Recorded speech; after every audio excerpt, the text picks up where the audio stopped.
Hey Stitches, your girl Chris here. Welcome or welcome back to my channel on social where it's totally cool to be obsessed with sewing.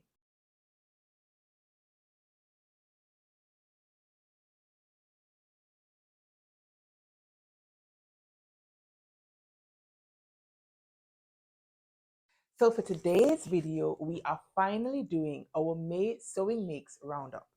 Now you guys, I actually filmed this video before, but when I went to edit it, I realized that the sound was awful, like terrible.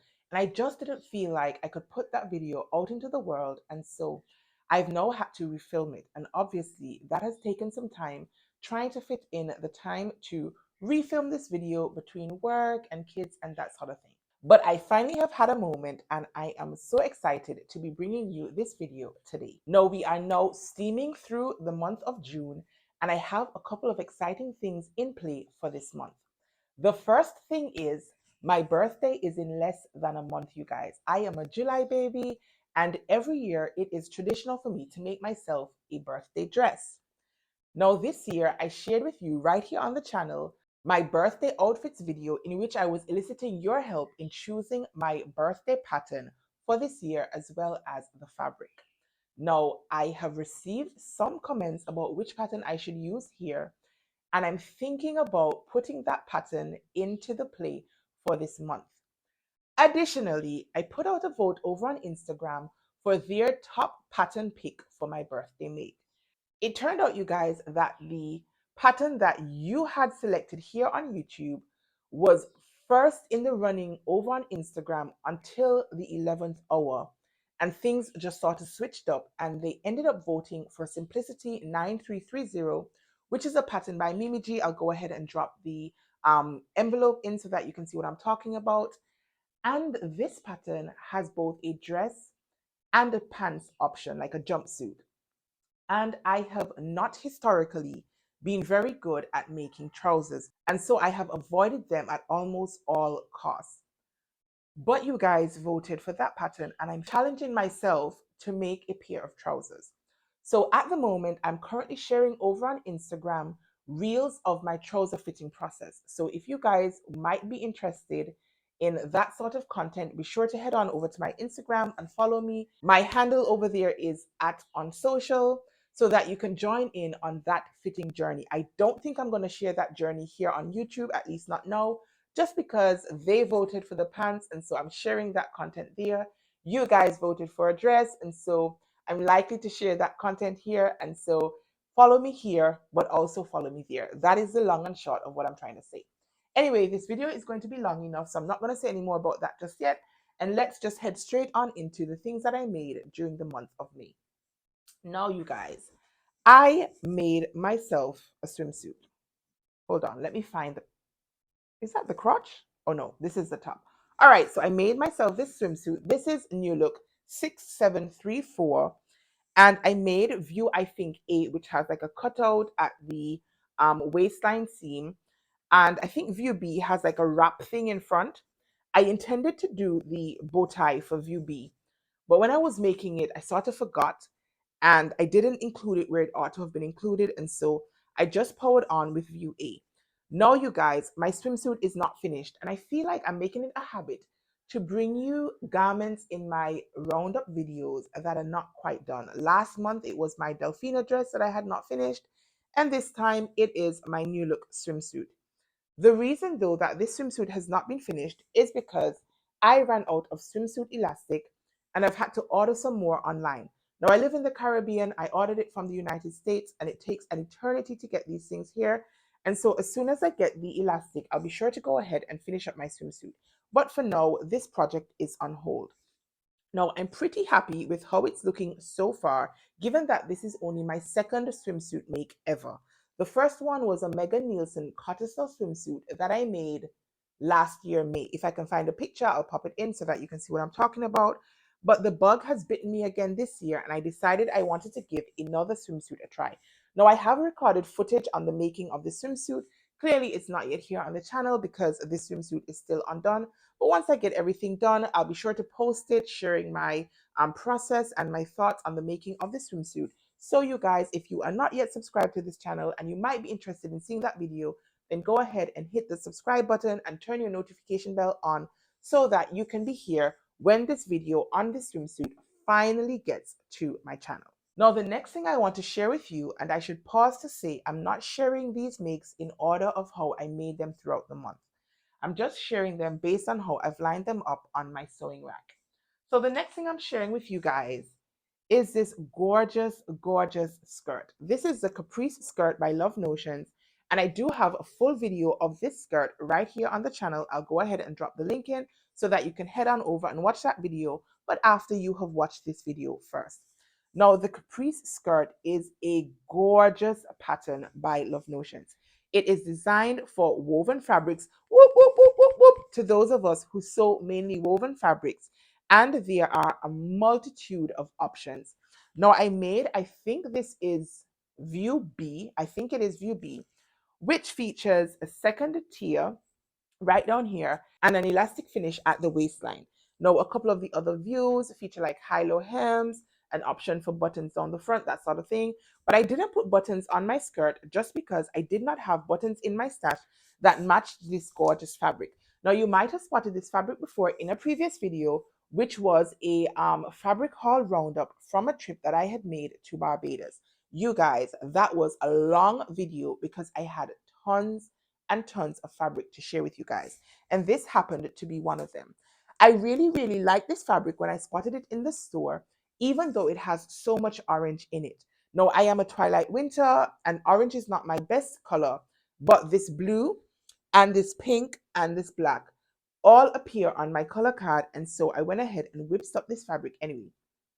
I decided I wanted to make the Caprice skirt with it because it meant that I didn't have to have so much orange near my face, and I also had just enough yardage to bang out this skirt, and I thought it would make for like a no waste make. A lot of the times I make things and get left back with tons of fabric.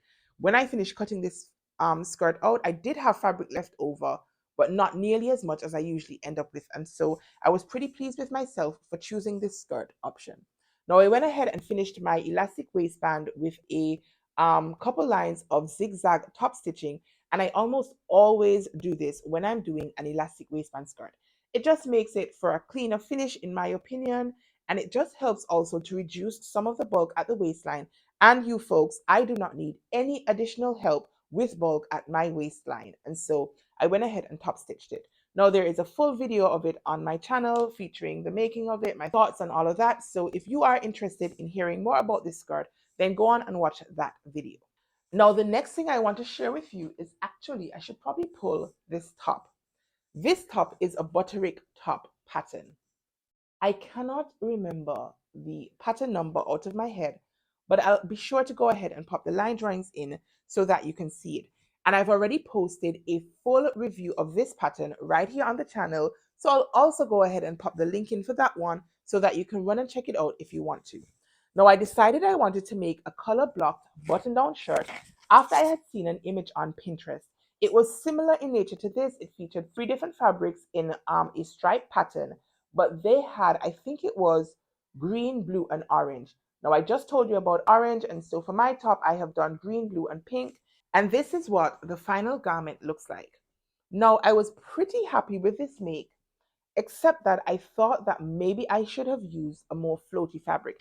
These fabrics that I chose for this make were just cotton fabrics, and I chose them in 3 different colorways so that I could try and recreate the look. In hindsight, I feel like maybe if I had chosen something with more drape, I would have liked this pattern even more because it does feature gathering at the well, this is like the shoulder and sleeve seam. Gathering is featured at the back, right around to the front. And I just think that in a drapier fabric, I would have enjoyed this make even more. Now, I did make another aesthetic change to this make. I did shorten it quite a bit. And I also questioned when I was finished whether I had shortened it too much.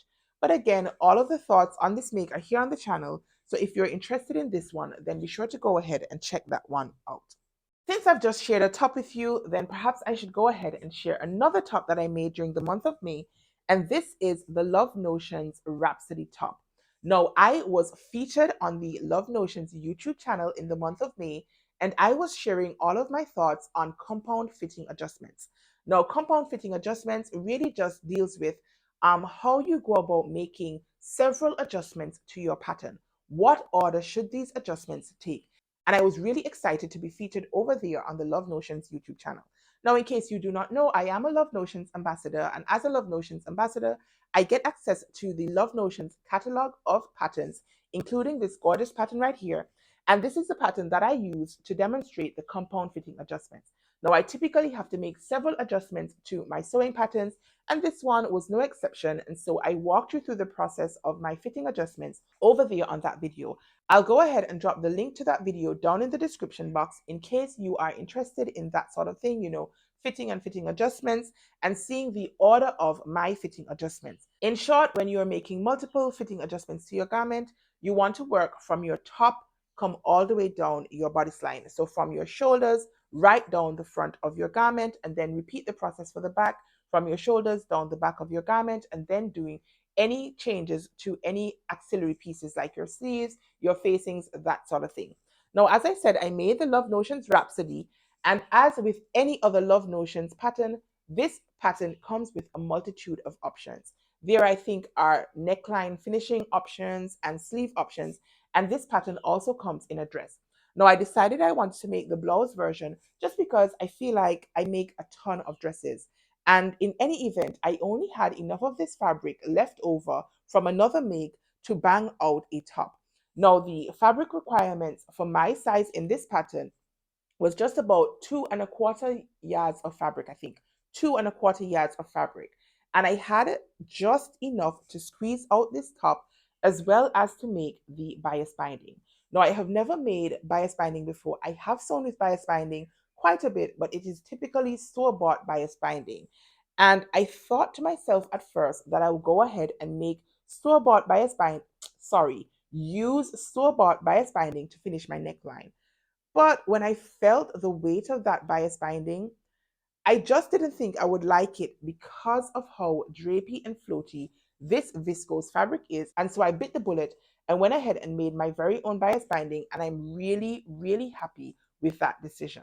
Now, in addition to sharing the compound fitting adjustments video, I also went ahead and did a video on my very own channel right here on social, sharing my thoughts and a full review on the making of this pattern. So if you would like more information on this one, then you can go ahead and check that video out. But I really, really like this blouse, and I have already worn it at least 2 or 3 times since I have made it. So I'm sure this one is going to be on heavy rotation in my wardrobe. It is the perfect summer staple.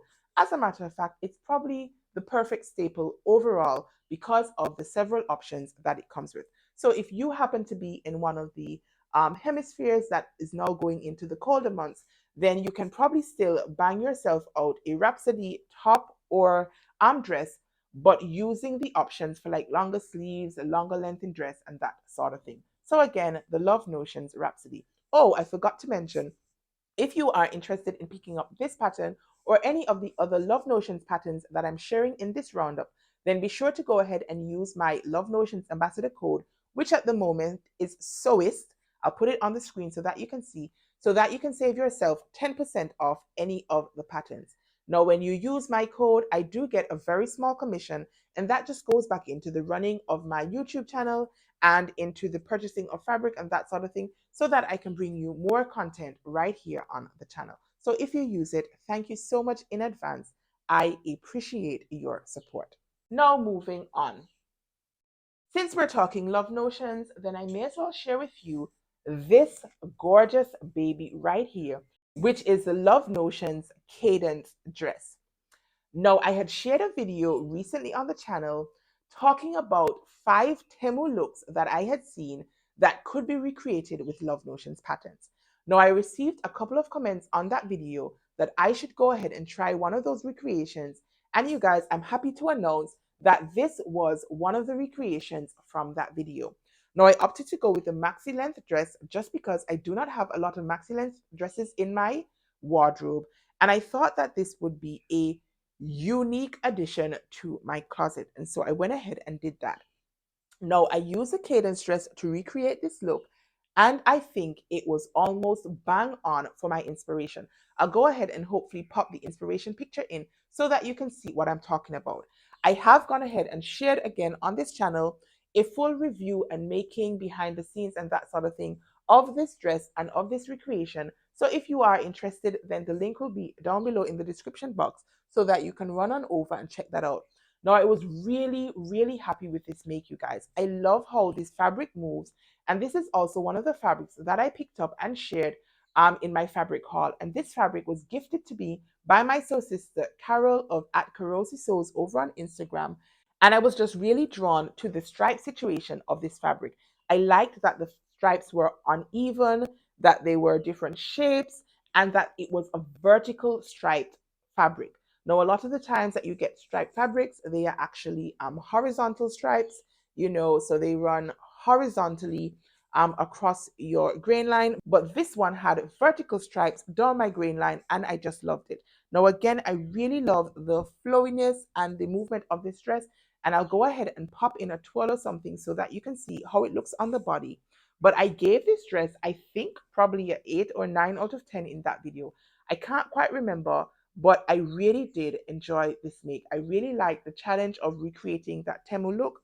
Of course, I don't shop Temu. I know it is a fast fashion brand, but I had seen a lot of the fashion girlies talking about Temu here on this channel. And so, of course, I was curious and went ahead and checked it out and just thought I could upgrade a Temu look using a pattern that I had in my stash and the most amazing fabric. And this was the final recreation. So again, be sure to go ahead and check out both of those videos if you're interested in seeing the original video with the Temu looks and the behind the sew of this recreation. All right, so the next thing I'm going to share with you is yet another dress. This is the True Bias Shelby dress, which stemmed from the True Bias Shelby dress and romper pattern. Now, this make is actually a Minerva Kit make. If you are unaware, I am also a Minerva brand ambassador, which means that I do receive free fabric and free kits from time to time with the obligation to share a post over on the Minerva website. So I have made up this Shelby dress and I have gone ahead and shared that post over on Minerva. So if you are into reading, you like blogging and that sort of thing, then you can be sure to go ahead and check out that blog post.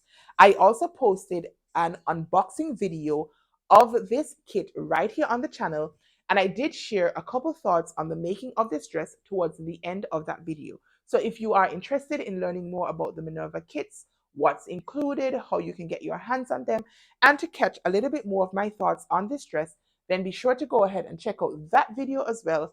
Again, I will leave it in the description box. Now, you guys, I kind of feel like a stuck record referencing all these videos, but it's so much easier for you guys to run ahead and get caught up with all of the full reviews of the videos on my channel when I tell you that they are in the description box. And so please forgive me for repeating over and over and over again that you can find the links to these videos in this description box, but you can.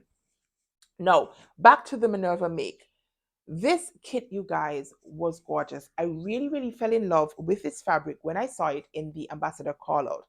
I had already owned the Minerva Shelby dress and romper pattern, but I had it in a PDF form and I bought it years ago. But for some reason, I just never sewed it up. I don't know if it's because it required me to print off so many pages of the PDF or what, but I just didn't do it before, but I had reason to do it now for this kit, and I was happy to get my hands on the actual physical pattern. I had never had any True Bias physical patterns in my stash before, and so this one is a welcomed addition to my pattern stash. So I made view, I want to say it's view C, but don't hold me to it. It's the short dress version. I feel in hindsight like I probably could have lengthened this dress just by like 2 or 3 inches just because of my height. I think the pattern is drafted for somebody who is 5'5". I am 5'8.5" and so I probably should have lengthened it just a little bit, but I didn't, and it is completely wearable. It makes for a very fun and flirty summer dress, but perhaps I would have been just a little bit more comfortable if I had gone and lengthened this dress. Now, I made quite a few fitting adjustments as usual to this garment, and I have detailed all of those fitting adjustments over in that video that I referred you to.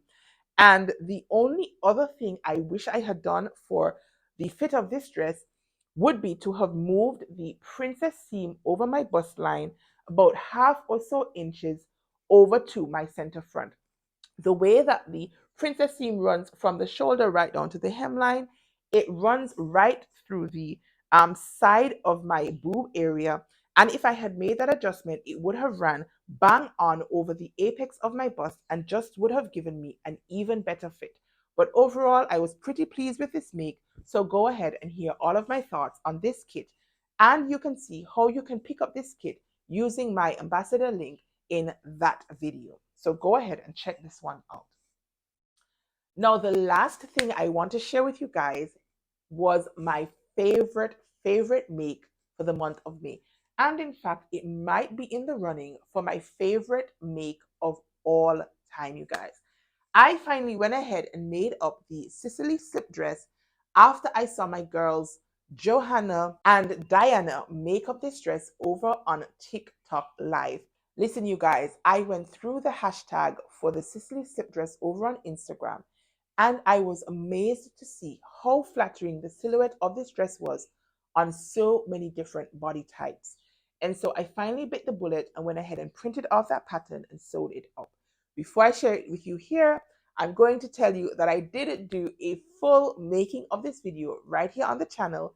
It was the making of my very first bias cut dress. I had never made a bias cut dress before. I had never made a slip dress before. And so I thought it would have been fun to record and share the footage of that video. And so I'm going to go ahead and drop the link in so that you can run on over and check out the making of this Sicily slip dress. And so that if you were not convinced before, that you might very well be convinced after watching that video that you too need to go and make up this dress. So without further ado, this is my Sicily slip dress by Sewing Masin. Guys, I love this dress. I ranked it and gave it a 10 out of 10. It was just spectacular. Oh my God. I put this baby on and I felt like a queen, you guys. I was ready to show up at somebody's wedding. Hint, hint. Wait. How do you do that? Anyways, I love this dress. I'm going to go ahead and pop a picture or a twirl in so that you guys can see how this dress looks on my body.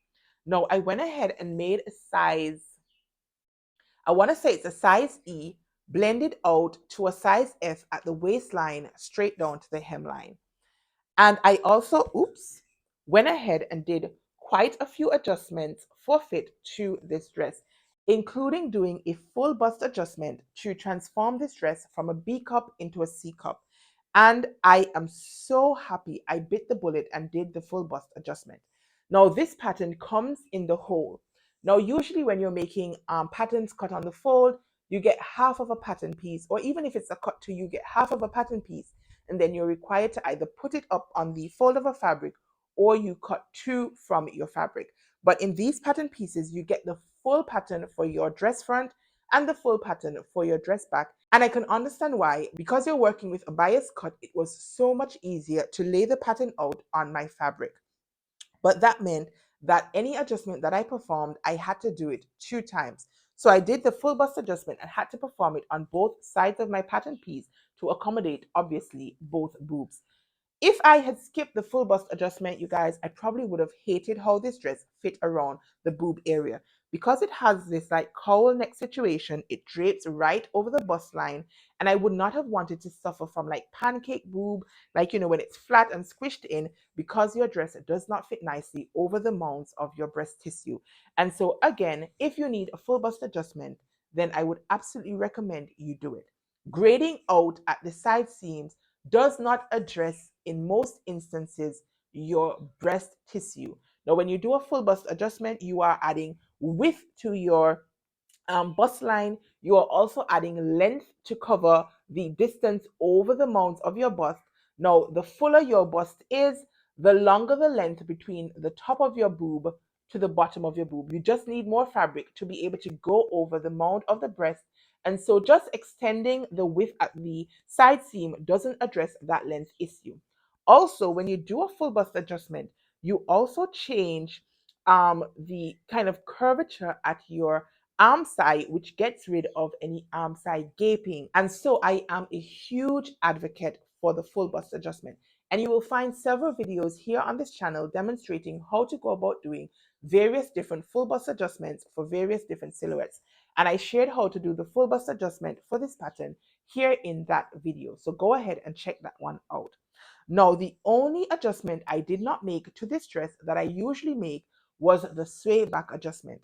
And I skipped the sway back adjustment just because this dress has like straps, and I didn't think it would be a big deal.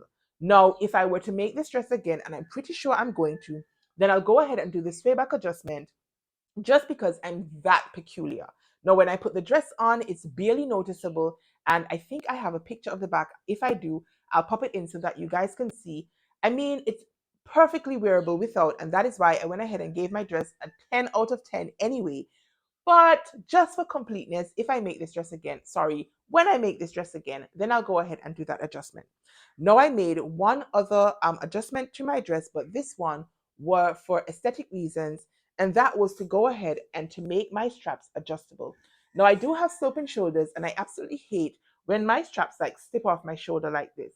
And typically, I like to go ahead and insert elastic in my straps just to help keep them on my shoulder. I usually do it, but not always. And I didn't actually do it in this camisole. And I think it was because I didn't have the right width of elastic in my stash. No, you guys, on the rock that I live, I cannot even get elastic. Can you believe that? Like, I have gone to the one shop that sells like they have like a small section that sells like a couple sewing notions and like a small selection of fabrics, and I have not been able to find 1/4 inch or 3/8 inch elastic for months. When I tell you guys, months. And so when I made this camisole, I did not have the right elastic on hand, and so I just skipped it.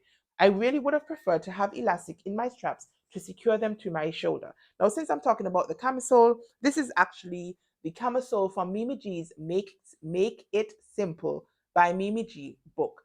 And I've made this camisole at least 2 or 3 times, and you can head on over to my Instagram where you can see all the versions of this camisole that I have made. Anyway, back to my slip dress. I went ahead and made my straps adjustable because, you guys, these straps are tiny. They are the tiniest straps I have ever sewn. And I initially thought, how in heaven's name am I going to turn out these straps? Thankfully, I was able to do it without much hassle, and I was really happy to be able to make the adjustable straps. Now, if you don't know how to do it, I think I shared how to do it in that very same video, which is a roundup of this make. So be sure to go ahead and check them out. I actually used um, hardware from an old bra that was in my stash. I had these gold loops and these sliders, and I'm really happy that I went ahead and made the straps adjustable. It just makes it easier to adjust them for my sloping shoulders and really secure the straps to my shoulder and make sure that my girlies are not hanging out through like the cowl situation that's here. I also went ahead and shared a full blog post of this make over on my website, www.unsocial.com. I'll go ahead and leave that down in the description box as well. So if you like reading, you can go ahead and check out that blog post. And so you can also see tons more pictures of me rocking this dress.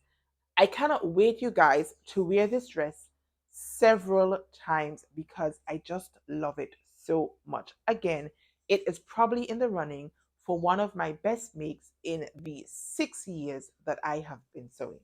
So the Sicily slip dress, if you have never made it, then absolutely go ahead and give it a try.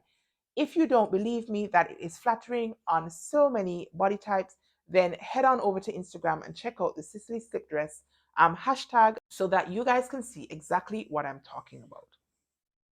Now, those were the things that I made in May. May was actually a very productive sewing month for me. I'm really happy with the items that I managed to add to my wardrobe for the month of May.